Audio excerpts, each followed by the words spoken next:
The overshadowing of the bride. The Blessed Mother, our Theotokos, became the author of the Word made flesh. Before she was born, it had already been written that one would bear the Christ. She would be a virgin before, during, and after his birth. Through her, God entered time and space. She became the living portal through which the eternal Word took flesh. Because of her yes, God could be touched, held, and known in the human body of Christ. Through this mystery, the divine life entered the human story. Now Christ does not remain distant. Through his Spirit, he dwells within us. He sups with us and lives within our vessels. The awakening of the lineage of light.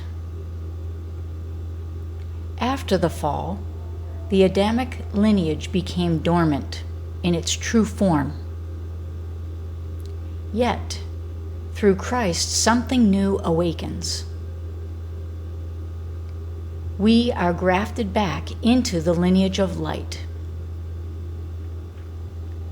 This is not merely a matter of bloodlines or genetics. It is the restoration of the divine image within humanity.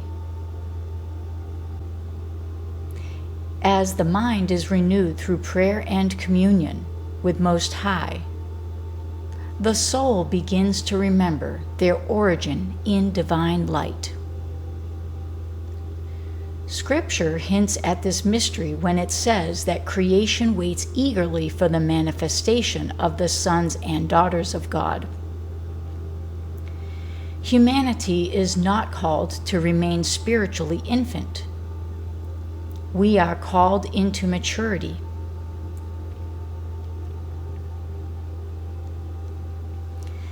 Beyond salvation, toward transfiguration. Salvation begins with rebirth, but rebirth is not the final destination. Christ spoke of greater works and a mature bride prepared for union with him. The body itself participates in this redemption. This is why Scripture speaks of transfiguration. Moses glimpsed it. Elijah walked in it. The Theotokos herself was assumed into glory. These are foretaste signs of the resurrection life.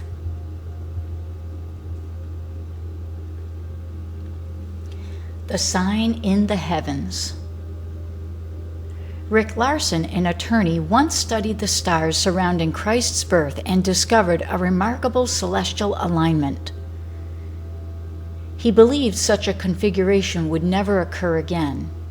Yet, on September 23, 2017, another extraordinary alignment happened.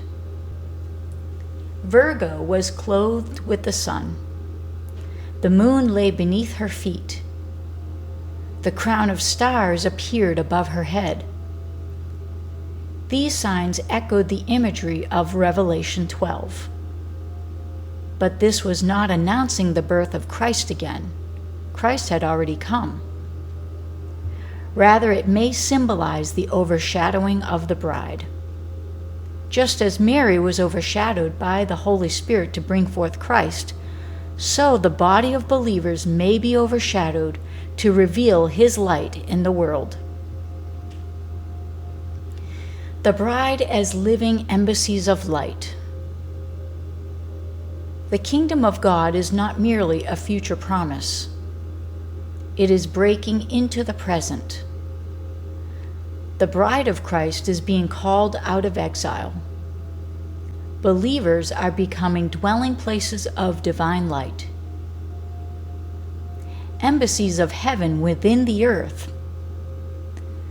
The world's kingdoms described in Daniel's vision of the statue are already crumbling. The stone cut without human hands, Christ himself, has struck the feet of iron and clay, and the mountain of God's kingdom is rising. The transformation of the earth. As humanity returns to its divine calling, the earth itself is renewed. The new Jerusalem descends when heaven and earth become capable of union. This transformation does not occur through human technology or transhumanism. It occurs through the indwelling life of Christ. Humanity does not discard its body. The clay itself becomes radiant. The body becomes a vessel of resurrection life. The call of the bride.